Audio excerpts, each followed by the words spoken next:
스킵 출애굽기 제 29장입니다. 처음처럼 정식으로 라는 제목으로 말씀 나눠보도록 하겠습니다. 처음처럼 정식으로. 출애굽기 29장은 제사장에 대한 위임식 기록입니다. 레위기 8장 1절에서 36절에도 이 제사장 위임식에 대한 내용이 기록이 되어져 있습니다.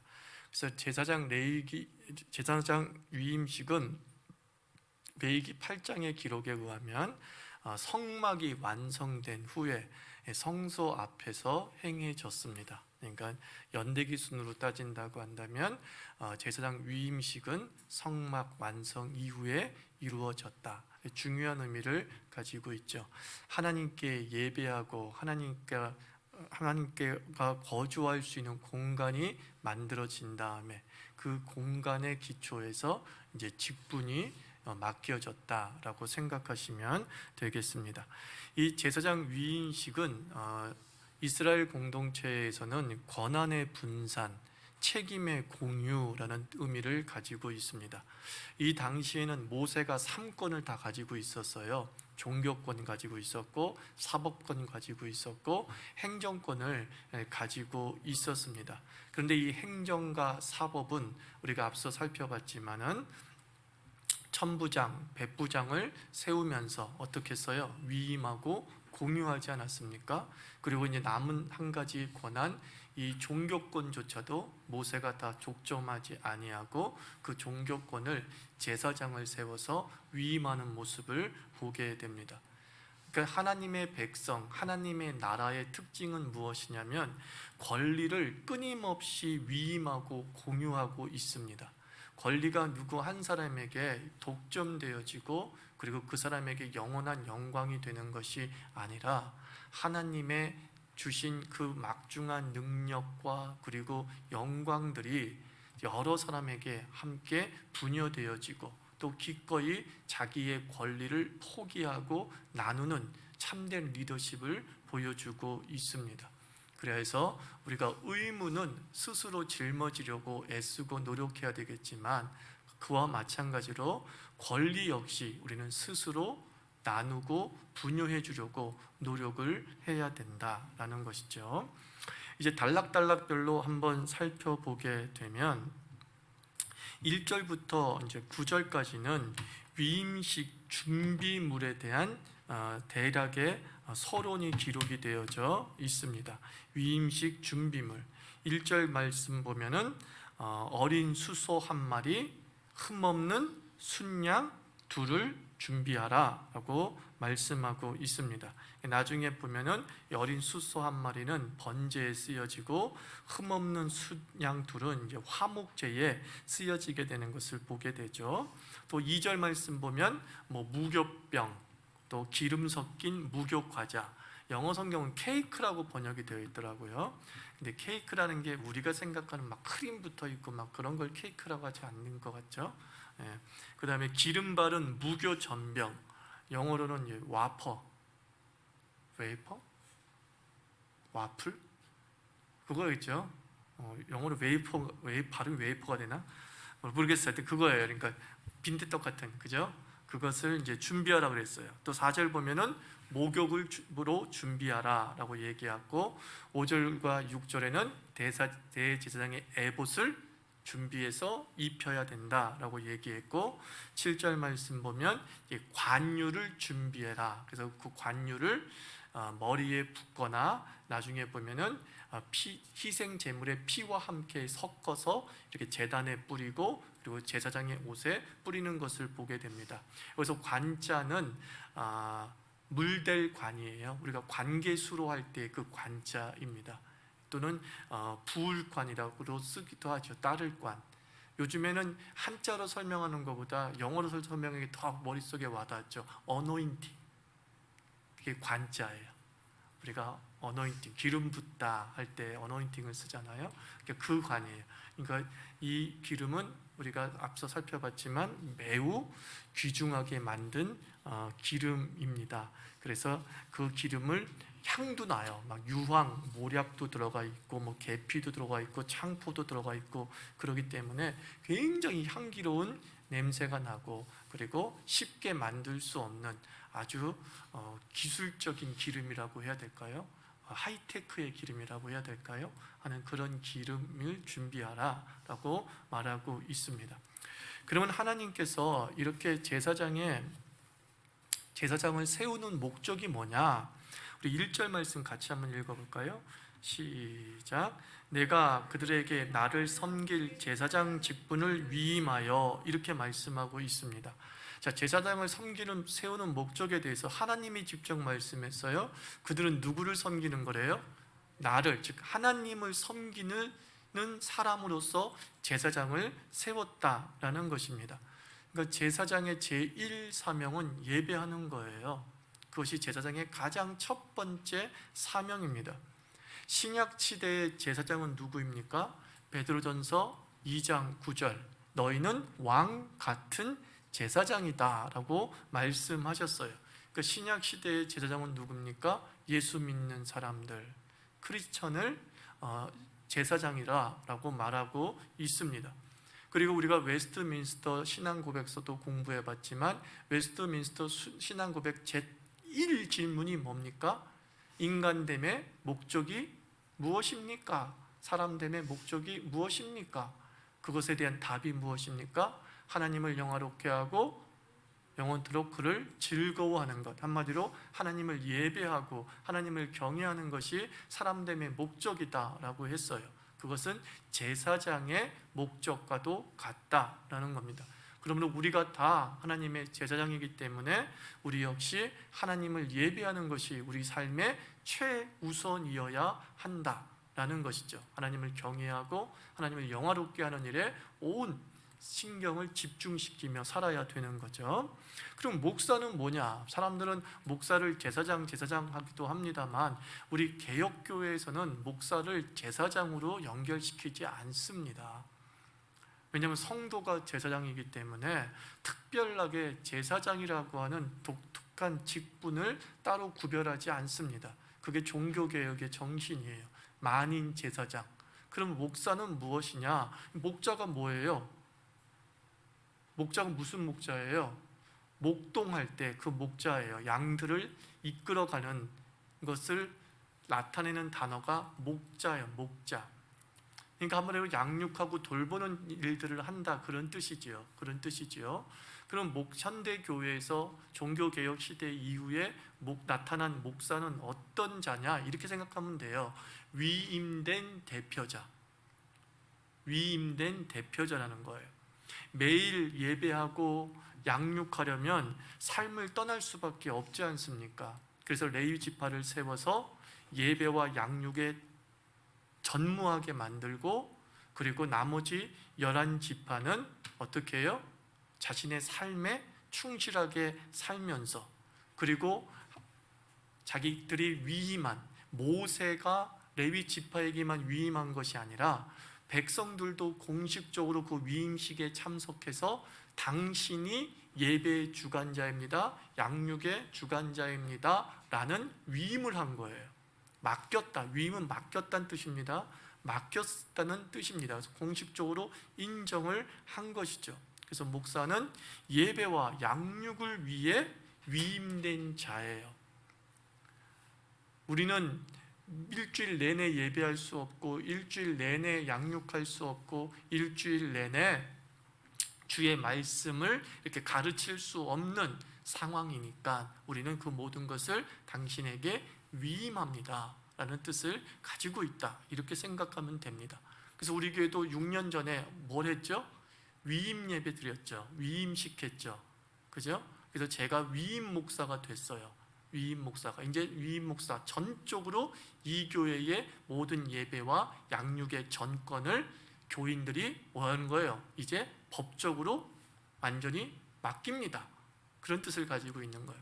그럼 위임 전에는 뭐가 돼요? 임시 목사라고 합니다. 법적으로 1년마다 공동의회를 통하여서 우리 교회에 1년간 한시적으로 모든 전권을 가진 자가 되십시오 라고 하는 결의를 매번 해야 돼요.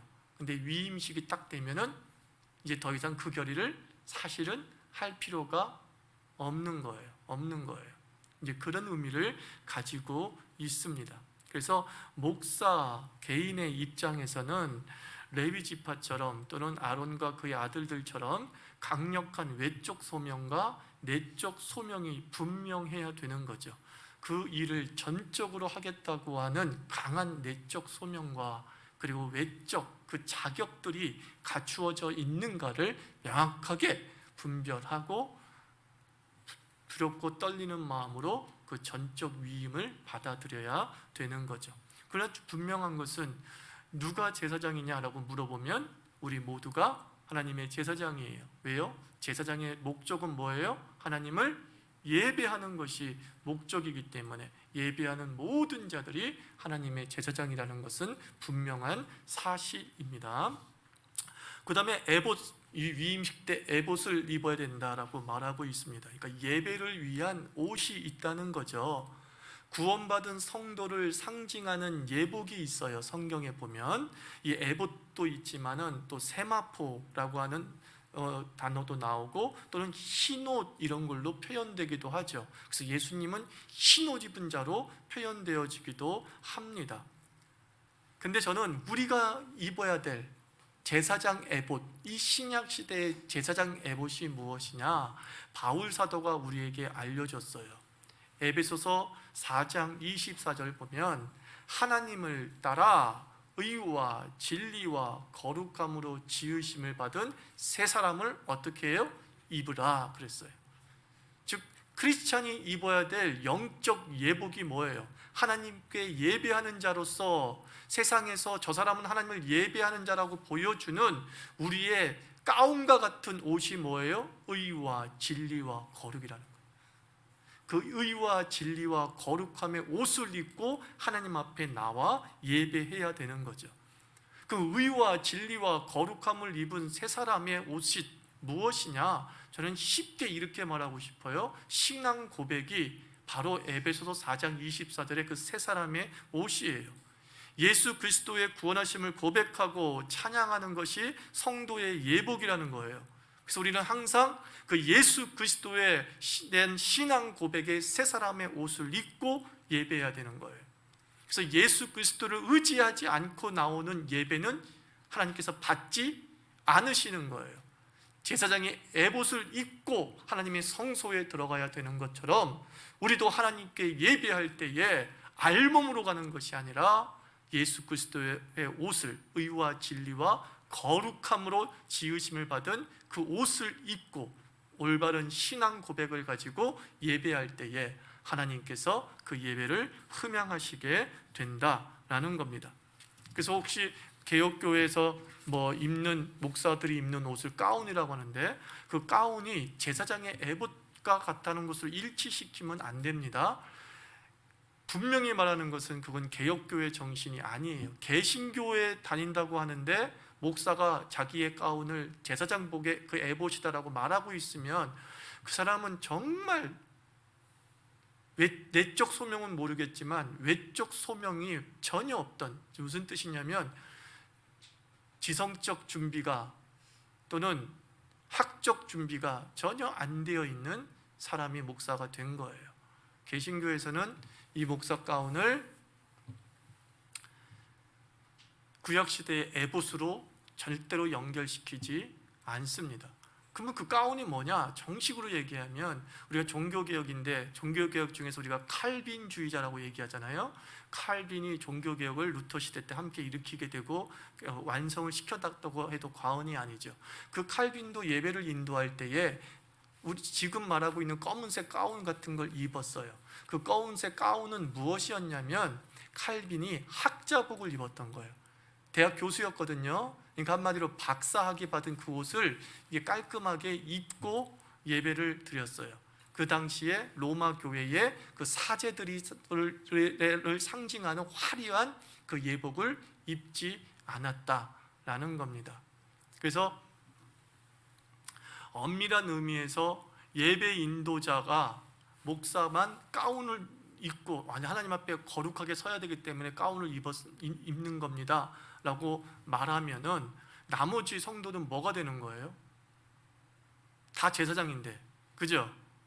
다 제사장인데 목사는 가운을 입었어, 나무는 안 입어. 왜? 하나님 앞에 거룩하게 나아가기 때문에 이렇게 입은 겁니다 라고 얘기를 하면은 나머지 사람은 불결하게 나오게 된 거잖아요, 그죠? 그래서 그 가운은 이렇게 생각하면 돼요. 저는 가운을 입는 걸 반대하지 않습니다. 근데 가운을 입을 때 첫 번째 제사장복이라고 생각하지 말아야 될 것이에요. 근데 왜 가운을 입느냐? 제일 좋은 가운을 입는 이유는 이겁니다. 나의 모습을 온전하게 가리우기 위해서라는 거예요. 왜냐하면 일반복을 입으면 이 말도 많고 저 말도 많아요, 그죠? 깨끗한 것도 뭐라 그러고 더러워도 또 뭐라 그러고, 또 뭔가 내 스타일에 안 맞아서 앉아있는 성도가 날 또 이상하게 보일 수도 있고 예배가 흔들릴 수도 있고, 그날따라 넥타이가 너무 빨개가지고 그냥 넥타이만 보면서 머리만 동동 떠다니고 있다고 하는 성도들도 있고 그럴 수 있잖아요. 그래서 예배를 방해하는 모든 나의 외적 단점을 숨기기 위한 목적으로서 가운을 입는 것, 난 그렇게 이해하고 싶어요. 그렇게 이해하고 싶어요. 그러면은 옷이 바뀌었다느니 뭐가 바뀌었다니 말 아무것도 안 할 거 아니에요, 그죠? 우리 목사는 유행을 따라간다느니 아니면 우리 목사는 유행을 안 따라간다느니 아무런 말도 안 나오고 뭐만 돼요? 예배만 사실은 집중할 수 있지 않습니까? 그래서 가장 단순하게 좋아요. 그래서 저는 개인교 목사들이 여기다 가운을 입은 상태에서, 검은 가운을 입은 상태에서 스툴을 내리는 것에 대해서 저는 굉장히 못마땅해 여겨요. 스툴은 천주교적 문화거든요. 이렇게 어깨 견대 이렇게 내리는 것, 그게 이제 에봇의 견대 있잖아요. 그걸 형상화시킨 거예요, 사실은요. 그런 것들을 천주교는 이제 사제의 모습으로 복으로 만들지만, 개신교는 500, 600년 전 종교개혁 이후에 우리가 500년 종교개혁 이후에 그 어떤 외적 구약적 제사 양식을 목사가 계승했다는 의식을 전혀 갖지 않습니다. 그 모든 것은 성도가 계승한 거예요. 하나 예수 그리스도를 믿는 주의 백성이 교회이고, 그 주의 백성이 하나님께 온전히 나아가 예배를 하는 것이다 라는 것이 우리 개신교의 자랑이에요, 사실은요. 그게 왜? 성경적이기 때문에. 그게 바로 예수를 따르는 길이기 때문에. 예수도 바리새인들이, 서기관들이, 사두개인들이 다 술 달린 옷, 경건하고 거룩한 옷을 보면서 예수님은 분명히 질책하셨어요. 그리고 예수님 자신은 나사렛 사람으로서 평민이 입는 옷을 입고 제자들을 부르시고 제자들을 가르치시고 백성들에게 하나님의 은혜를 분유해 줬다라는 것을 우리가 기억해야 합니다. 자,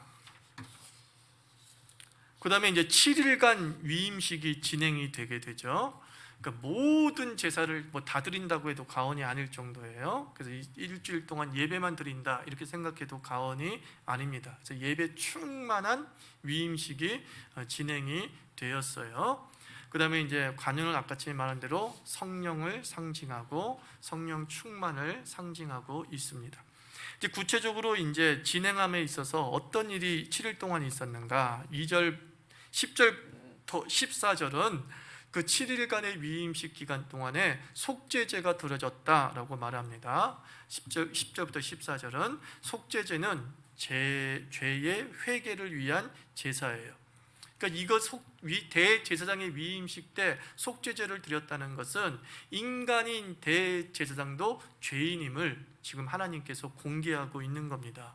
그러니까 아론의 반차를 따라 드리는 제사는 불완전할 수밖에 없는 거죠. 그래서 히브리서 9장과 히브리서 10장에서는 이제 예수 그리스도 멜기세덱의 반차를 따라 드신 대제사장이신 예수 그리스도에 의해서 우리는 완전한 한 번의 제사를 드림으로 말미암아서 우리는 하나님 앞에 완전한 구속을 받았다라는 것을 갈망하게 하는 거예요. 그래서 너는 인간이다라는 것을 하나님께서 분명하게 하는 거예요. 네가 대제사장이라고 하는 정말 사람들이 놀라워하고 존경하고 그리고 감탄에 맞지 않는 그런 직분을 받을지라도 너는 뭐라는 거예요? 죄인이다 이거예요. 이거 꼭 기억해야 됨을 말하고 있습니다. 우리가 아무리 교회에서 중요한 직분을 받았다 할지라도 그 직분을 받은 모든 자는 뭐예요? 죄인이에요. 이거 알아야 되는 거예요. 그래서 죄인임을 알아서, 허물이 많음을 알아서 날마다 속죄제를 드리면서 그 직분을 받아들여야 되는 거예요. 허물 많은 나에게도 이 직분을 맡기셨으니 주님, 나의 허물은 용서하시고 잘 감당케 하시옵소서 라고 하는 겸손이 따라와야 되는 거죠. 그리고 예배자는 위임자가 위임직 때 속죄제를 드렸다는 것은 예배자는 먼저 예배드리기 전에 성결해야 된다, 그런 뜻이에요. 우리는요 자꾸 예배 때 성결하려고 해요. 근데 성경의 순서는 예배 전에 성결해야 돼요. 예수님이 그렇게 말씀하셨습니다. 마태복음 5장 23절 24절 보면 너희가 예물을 이제 드리러 가다가 네 형제에게 원망 들을 만한 일이 있으면 어떡하라 그랬어요? 예물을 드리지 말고 다시 돌아가서 네 형제와 화목한 뒤에 와서 그 예물을 드리라 그랬어요. 예배는 누가 드려야 되는 거예요? 회개한 자가 드리는 거예요. 교회 와서 회개하는 게 아니에요. 하나님 아버지, 내가 죄졌어요, 내가 누구한테 나쁜 짓 했어요, 그게 아니라 그 나쁜 짓 한 거 교회 오기 전에도 알잖아요. 예배 드리기 전에도 알잖아요. 예배 드리기 전에 해결하고 와서 드리는 게 예배예요. 하나님이 지금 대제사장에게 위임식을 하면서 네가 예배를 거행함에 앞서서 그 예배자가 돼야 되는데 너는 어떤 예배자가 되라? 회개한 예배자가 되라. 우리 자유계가 그런 예배 드렸으면 참 좋겠습니다. 그죠? 예배 때 회개하는 것이 아니라 예배 전에 회개하고 예배 때는 거룩한 하나님을 만나는 거예요. 내가 성결하고 깨끗해야지 주님을 만날 수 있잖아요. 그래서 예배는 주님을 만나요. 더러운 모습으로 만날 수 없어요. 예배 전에 항상 예수 그리스도의 보혈의 피로 깨끗함을 입고, 그리고 말씀을 따라 깨끗함을 입고 나와 주님을 만나는 거예요. 얼마나 중요한 순서가 아닐 수 없습니다. 회개는 언제 하는 거라고요? 예배 전에 하는 겁니다. 예배 전에 하는 겁니다. 목사인 저도 한번 이렇게 적용해 보았어요. 설교 영감은 설교 전에 받는 거다. 스스로 오늘 이렇게 적용해 봤어요. 나에게 설교하면서 영감을 받는 게 아니라 설교 전에 다 영감을 받아야죠. 그리고 설교는 설교하는 거예요. 설교 시간에는, 그죠? 깨끗한 그릇이 준비돼야 우리가 시원한 생수를 담을 수 있습니다. 15절부터 18절은 이제 번제도 드리라 라고 얘기하죠. 이 번자는 이제 불사를 번자예요. 불사는 번트. 이 번제는 우리 옛날에 5대 제사 다 공부했잖아요. 레위기 공부하면서 제물의 가죽을 제외한 모든 것을 태워서 그 향기로 하나님께 이제 하나님을 기쁘시게 하는 제사라는 겁니다. 가죽을 제외한 모든 것을 다 태우는 거예요. 그래서 헌신과 희생을 나타내는 제사입니다. 헌신과 희생을. 그런데 이제 15절 18절을 읽어보면 이건 하나님께 드릴 거룩한 화제니라 이렇게 기록이 되어져 있죠. 18절에, 그죠? 화제는 제사의 종류가 아닙니다. 제사의 방법입니다. 그죠? 5대 제사에 속하지 않아요. 그러니까 제사의 방법이란 뭐냐면 불로써 드리는 제사다. 그래서 화제라고 한 거예요. 그래서 제사의 방법 용어 중에 성경을 보면 요제가 있어요. 요제는 뭐예요? 제물을 들어서 흔들어 놓고 내려놓고 하는 것을 요제라고 하고, 거제가 있어요. 거제는 제물 자체를 제사장이 가슴 높이까지 올린 다음에 이렇게 마치 축도하듯이 한 다음에 제물을 이렇게 내려놓는 것, 이거 거제라고 하고, 전제라고 하는 것은 이제 그 소제를 드릴 때, 곡식으로 드리는 제사를 소제라고 하잖아요. 소제를 드릴 때 그 소제물에 이렇게 기름을 전자, 뿌릴 전자, 이렇게 뿌리는 걸 이야기하는 것이죠. 이건 제사의 방법과 제사의 종류는 구별해야 돼요. 그래서 화제, 요제, 거제, 전제 이런 건 뭐예요? 제사의 방법, 그죠? 속제제, 화목제, 소제, 번제, 속건제, 이건 뭐예요? 제사의 종류, 5대 제사를 이야기하는 겁니다. 그러니까 하나님께 전적으로 헌신해야 된다라는 것을 지금 위임식 때 표현하는 거죠. 그 다음에 19절부터 28절 그리고 31절부터 34절은 화목제입니다. 그죠? 그러니까 지금 이 위임식 때 사실 속건제 빼고는 다 제사를 드리고 있어요. 그죠? 속제제 드리고 번제 드리고 화목제 드리고 또 곡식으로 드리는 게 뭐라고 그랬어요? 소제. 아까 집에 나왔잖아요. 무교병가 보니까 다 소제에 해당되는 거예요. 단지 뭐만 안 드리고 있던 것 같아요? 속건제만 안 드리고 있어요. 속건제를 왜 안 드렸을까? 속건제는 물건을 훔치거나 상해를 입혔을 때 드리는 제사잖아요. 그죠? 그러니까 지금 뭐 절도행위가 없었으니까 굳이 드릴 필요가 없어서 드리지 않았을 거라고 생각을 합니다. 그래서 화목제라는 것은 하나님과 인간 사이에 화평이 왔다라는 것을 감사하면서 드리는 제사입니다. 그래서 화목제는 일종의 감사제라고 말씀을 드렸던 기억이 나요. 감사제예요. 그래서 감사제인데 화목제는 크게 3가지 감사제였어요. 뭐냐면 지나간 축복에 대해서 드리는 감사제가 화목제였고, 장차 받을 은혜와 축복을 조건으로 드리는 예배 화목제가 서원제였어요. 그리고 기도의 보조물로서 드리는 자원제, 이게 다 화목제의 성격이에요. 이 3가지 의미가 담긴 화목제를 역사 속에서 드렸음을 발견하게 됩니다. 근데 화목제를 드리면서 이제 평상시에 화목제에서는 하지 않는 행위를 합니다. 20절 보면 어때요? 피를, 그죠? 제물의 피를 오른쪽 귓부리에 바르고, 그리고 오른손 엄지에 바르고, 그 다음에 오른발 엄지에 바르라고 그랬어요. 이제 귀는 아시다시피 예속을 상징한다 그랬잖아요. 그죠? 영원한 종이 될 때에 오른쪽 귓불에 구멍을 뚫잖아요. 아마도 이 귀에 바른다는 것은 첫 번째 의미가 그거 아니겠냐 싶은 거죠. 하나님의 영원한 종이 되는 거죠. 그죠? 하나님께 완전하게 예속된 존재다 라고 하는 것, 나의 마스터는 오직 하나님밖에 없습니다 라고 하는 이제 표현 행위겠죠. 그리고 오른손 검지와 오른발 검지, 이 검지는 지탱하는 힘이잖아요. 그렇죠? 오른발 검지가 없으면 사람 잘 못 써요. 희한하게. 그죠? 힘을 내서 내딛지도 못합니다. 그래서 오른손 검지와 오른손 발 엄지에 바르는 이유는 이거라고 생각하면 돼요. 내가 할 수 있는 모든 이 감당할 수 있는 힘의 능력의 원천은 누구에게 있다? 하나님에게 있다. 하나님에게 있다. 내 힘으로 하는 것이 아니라 하나님의 힘으로 하는 것이다 라는 의미를 가질 수 있겠지요. 그래서 스가랴 선지자가 말한 것처럼 힘으로 되지 아니하고 능으로 되지 않고 오직 하나님의 성령으로 가능하다, 그 말씀을 보여주고 있는 것이 아닌가 싶습니다. 그 다음에 21절 보면 피를 섞은 관유를 옷에 뿌리라 그랬어요. 그죠? 옷에 뿌리라. 자, 이 에봇이 얼마나 화려하고 고귀하고 그리고 예술성이 높은 가치 있는 옷 아니겠습니까? 28장에서 살펴봤지만 그럼에도 불구하고 더럽다는 거예요. 그죠?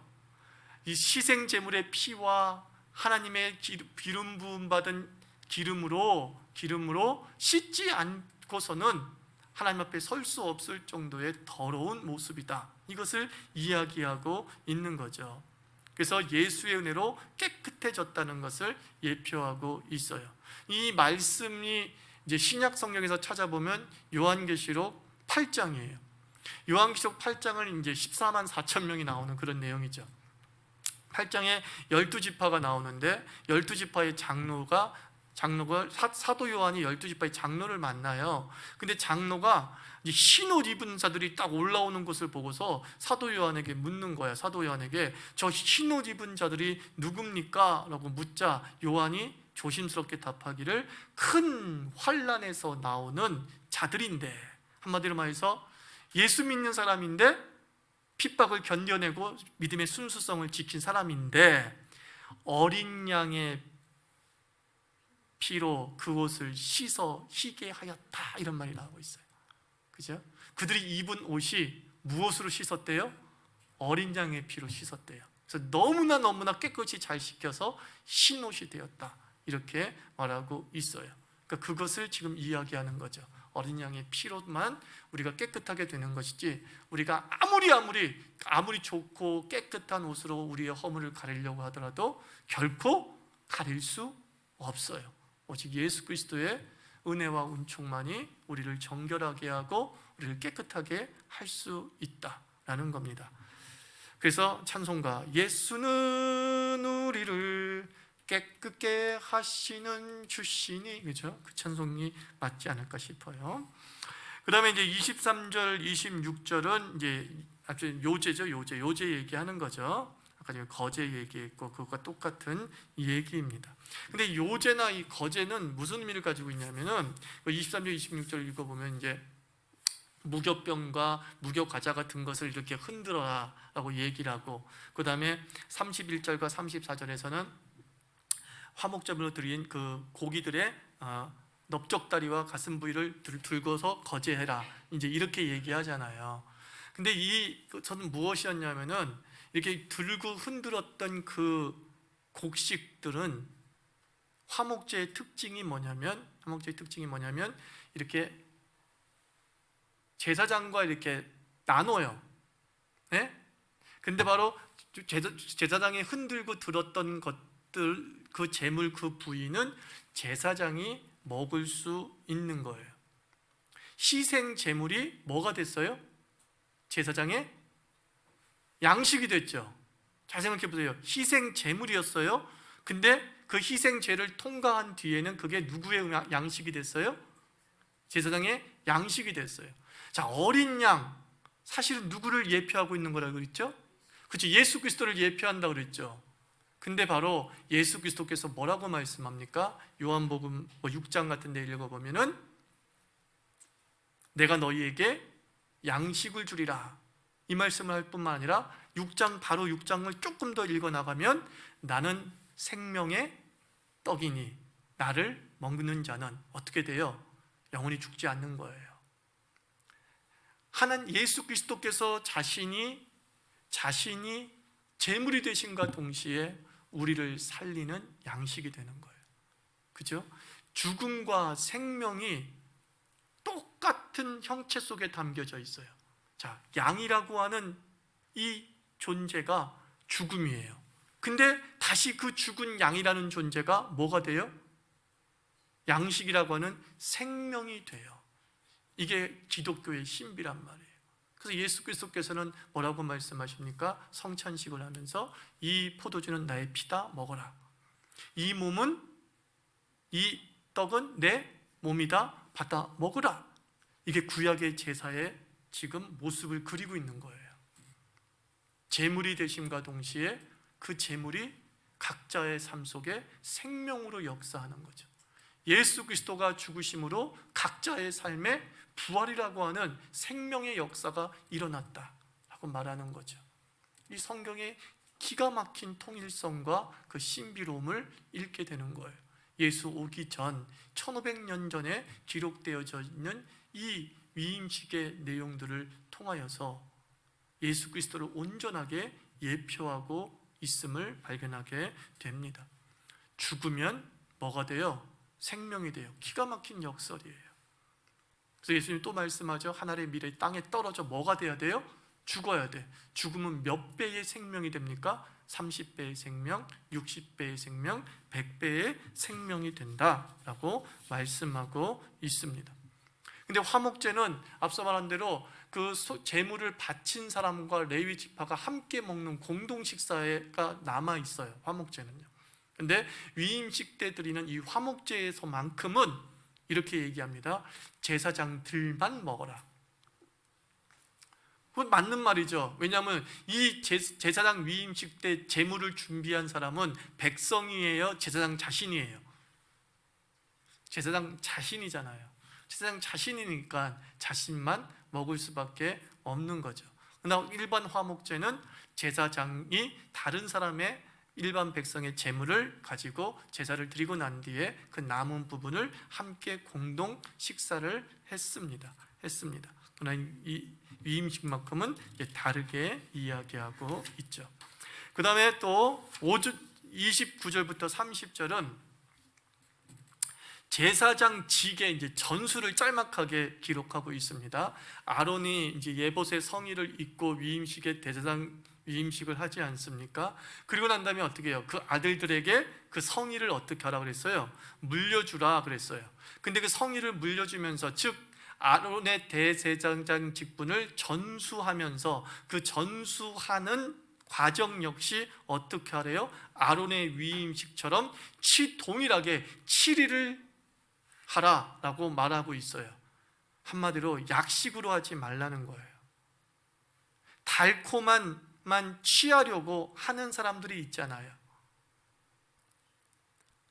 목사가 되기 위해서는 대학 4년과 그리고 신대원 3년, 최소 7년, 그리고 강도사 목사 고시까지 합치면은 한 10년 내 걸쳐야지만이 목사 안수를 받을 수 있는데, 어떤 사람은 은혜 받았다고 목사 되겠다고 결심한 뒤에 보니까 2, 3년 만에 목사가 되어 있어.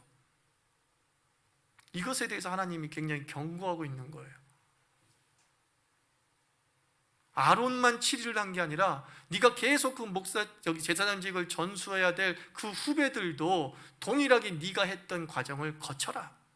7일을 가라 라는 거예요. 절대로 축소시키지 말고 약식으로도 하지 말라는 거예요. 정식으로 하라. 정식으로 하라. 모든 하나님의 일은 뭘로 하라고요? 정식으로 해야 됩니다. 되게 중요한 거예요. 요령 피우면 안 돼요. 정식으로 해야 돼요. 35절, 37절 7일간의 속죄제를 드리는 내용이 기록이 되어져 있습니다. 이 35절, 37절의 7일간의 속죄제는 더불어서 제단도 매일 깨끗하게 하라라고 말하고 있습니다. 같은 속죄제를 7일 동안 반복해서 드리고 그 속죄제를 드린 뒤에 매일 제단을 청소하라고 굳이 주님께서 말씀을 하십니다. 7일간의 이 위임식 동안에 어차피 피부잖아요. 그렇지 않습니까? 이 제단에 또다시 피가 묻을 게 뻔하고 얼룩질 것이 뻔한데도 불구하고 하나님은 매일매일 청소하라 라고 말씀하고 있어요. 똑같은 일을 반복하면 사람이 꾀가 생기잖아요. 어차피 또 피로 얼룩질 텐데 뭐하러 청소하지 않은 마음이 생겨요. 그래서 뭐예요? 알맹이만 있으면 되지, 제사가 목적이니까 제사만 드릴 수 있으면 되는 거지 라고 하면서 요령을 피기도 한다는 거죠. 많은 현대교회가 주일날 몇 번의 예배를 드리는 거예요. 그러니까는 성도들이 자기도 모르게 어차피 드리는 예배인데 10시? 늦잠을 잔 거야. 12시에 드리지? 계속 자고 있네? 아직 1시 예배 있으니까. 우리가 그래요. 우리가 그렇게 예배를 드리는 거예요. 죄 지을 건데 몰아서 하자, 이런 사람들도 있어요. 어차피 죄 짓는데 회개하는 거 그때 한번 회개하지 뭐 라고 하는 사람들도 있다는 거예요. 근데 바울이 뭐라고 그랬어요? 나는 날마다 죽노라 그랬단 말이에요. 날마다 죽노라. 그죠? 반복되는 일을 요령으로 하지 않는 게 성숙이에요. 정식으로 끝까지 하려고 하는 것이 실력이에요, 사실은요. 그래서 7번 한번 이제 38절 46절 내용에서 한번 마지막으로 다루는데, 38절 46절은 이제 상번제잖아요. 상번제. 그러면서 7일간 아침 저녁으로 속죄제를 드리라고 그랬어요. 앞서 나온 내용의 반복이죠. 그런데 42절 한번 말씀 읽어볼게요. 42절 같이 읽습니다. 시작. 이는 너희가 대대로 여호와 앞 회막문에서 늘 드릴 번제라. 자 보세요. 7일 동안의 속죄제를 갖다가 아침에 드리고 저녁에 드리라고 그랬어요. 그런데 위임식 때만 하는 게 아니래. 뭐라고 얘기해요? 앞으로 너희가 계속해야 할 거야 라고 말하고 있어요. 7일 동안 네가 정성으로 그 아침 예배를 드리고 저녁 예배를 제사를 드리는 것이 완전하게 마스터가 되면 이 이후로도 계속 할 수 있겠어요, 없겠어요? 없어. 할 수 있어요. 근데 7일 동안 하라고 하니까 건성을 하는 거야. 왜 똑같은 일을 계속 가라 그래? 청소도 안 해. 어차피 드릴 제사인데. 그런단 말이에요. 근데 주님은 말합니다. 네가 7일 동안 했던 그 일이 이제 평생 해야 될 일이야. 이렇게 얘기하는 거예요. 다른 말로 뭔지 아십니까? 여러분이 7일을 약식으로 보내면 인생도 약식이 된다 이거예요. 완수 못해요. 요령 피워서 그 7일을 보낸 사람은 365일을 요령으로 겨우겨우 버텨나가는 거예요. 처음은 저에게 충격적인 말씀이었어요. 너무 충격적인 말씀이에요. 우리는 반복하는 일이기 때문에 대충해요. 또 해야 되는 일이기 때문에 그럭저럭 해나가는 거예요. 요령이 생기고 약식이라고 하는 편법이 생겨서 살아가는 거예요. 근데 주님이 될성 싶은 나쁜 뭐부터 알아봐요? 떡잎부터 알아본다고. 이 7일을 평생 할 수 있는 힘의 근간으로 만들어 놓은 거예요. 네가 위임할 때 정말 두렵고 떨리는 마음으로 하나님 말씀에 철저하게 순종하는 마음으로 이 짧은 7일을 정식으로 제대로만 보내면 나머지 360을 어떻게 된다는 거예요? 저절로 되는 거예요. 어차피 해야 될 일이기 때문이다 라고 말하는 거죠. 우리가 약식으로 상번지하지 말라는 거예요. 위임식 때 했던 그 무게감과 그 부담감과 그 설레임과 그 시간 투자를 가지고서 365일을 살아가라는 거예요. 개는 감추도 통과 의례식의 상번제를 드리는 우리 현대 크리스찬들에게 경고를 주는 거예요. 경고를 주는 거. 그렇지 않습니까? 유명 골퍼들에게는 루틴이라는 게 있대요. 루틴. 저도 골프를 배울 때 코치가 하는 소리가 너만의 정확한 루틴을 가지고 있어야 돼 그랬어요. 그게 뭐냐면 이거예요. 그냥 들어가서 땅 치는 게 아니라 공의 위치를 보고 내가 쳐야 될 위치를 눈으로 딱 확인하고 골프대를 앞으로 쫙 내밀어서 각도를 한번 잡아보고 그 다음에 왼쪽으로 섰다가 한번 스윙을 제대로 한번 딱 해보고 그 다음에 딱 들어가는 거예요. 이거 얼마나 이게 번잡스럽습니까? 연습할 때 100이면 100 누구도 연습할 때 그렇게 연습 안 한대요. 그냥 휘두르기만 하는 거예요. 휘두르기 하는 거예요. 그런 사람을 뭐라고 얘기하냐면 동호회 골퍼라고 그런대요. 근데 100에 한 명 중에 아니 1000에 한 명 중에 연습인데도 그냥 그대로 하는 대로 쫙 이렇게 하고 하는데요. 그런 사람은 어느 순간 골퍼가 되어 있다는 거죠. 프로 골퍼가 되어 있다라는 겁니다. 루틴이라는 게 루틴. 삶의 습관, 예배의 습관이 약식이 되지 마십시오. 예배의 습관이 요령이 되지 마십시오. 아시겠어요? 매일매일 사업장에 가서 예배드리고 매일매일 직장 가서 예배를 드리는 사람이 있대요. 그래서 물어봐요. 첫날과 달리 어떤 차이점이 있나요? 그러니까 이렇게 얘기해요. 솔직하게 목사님 대충 이래요. 첫날엔 정식으로 했어요. 근데 시간이 지날수록 정식이 아니야. 문 열자마자 하나님 감사합니다 출근했습니다 이라는 거예요. 왜 그런지 아세요? 그 사람이 자기의 루틴이 만들어지기 전까지 7일간을 대충 보냈기 때문이에요. 대충 7일간 예배를 드리니까 평생의 루틴이 요령으로 잡혀버린 거예요. 약식으로 잡혀버린 거예요. 그래서 우리 신우회 하면서 저는 그 신한은행 성도들에게 얘기합니다. 아침에 출근해서 정식으로 딱 자리에 앉아서 하십시오. 이렇게 하면서 하지 말라고. 하나님 출근했습니다. 오늘도 하나님이 자리 인도해 주시고 제발 이렇게 하지 말라고. 그죠? 여러분의 루틴이 있습니까? 정식으로 하는 것이 습관돼야 되는 거예요. 왜? 앞으로 계속 할 일이기 때문에. 그래서 위임식 때 대충하면 평생이 대충이에요. 출발할 때 대충이면 평생이 대충이에요. 출발할 때 약식이면 인생 자체가 아주 약식이 돼버리는 거예요. 우리가 진중한 정식의 인생 되기를 저는 우리 자유교회 교인들에게 축원합니다. 그죠? 정식의 인생이 되어야겠지요. 그러면 어떻게 돼요? 43절 보면 그 정식이 루틴이 되면 43절 내가 그 앞에서 너를 만나리라. 하나님 만나요. 하나님이 약식 가운데 만나지 않아요. 하나님은 정식으로 만나기를 원해요. 알아요? 하나님 우리를 정식으로 만나는 거예요. 그리고 또 더 영광스러운 건 44절 한번 읽어볼까요? 시작.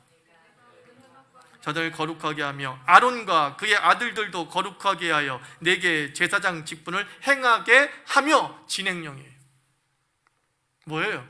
영광의 지속, 영광의 계승을 얘기하고 있는 겁니다. 네가 정식으로 이 7일을 온전하게 제대로 상번제를 드리면서 하나님 앞에 무게감과 설레임으로 서게 될 때에 내가 너를 만날 것이고 그 영광이 지속되고 계승될 것이다. 이렇게 말하고 있습니다. 제목 한번 같이 합치고 외칩시다. 처음처럼 정식으로. 또 한번 따라오시죠. 영적 루틴을 갖자. 아시겠어요? 네, 정식적인 루틴을 갖고 있기를 바랍니다. 기도합시다. 우리 하나님 아버지, 대충 넘기기만 하는 그런 신앙생활을 하지 않게 해달라고 기도하세요. 자꾸 요 순간만 넘기면 되겠지 하는 방법으로 여러 가지 편법을 동원해서 한숨 돌리는 식으로 사는 것처럼 힘든 게 없는 거예요. 내게 부담감이 왔다 할지라도 그 부담감을 정말 완벽하게 성취해 나가게 되면 반복을 마치 처음 하는 것처럼 설레임으로 계속하다 보면 그 짧은 기간 동안에 생긴 루틴이 365일을 결정하는 거예요. 7일 동안이 정식이 되면 365일도 정식이 되는 거고 7일이 약식이 되면 365일도 약식이 돼버리고 마는 거예요. 하나님, 항상 하나님 앞에 설 때 정식으로 서게 하여 주시옵소서. 이렇게 기도하겠습니다.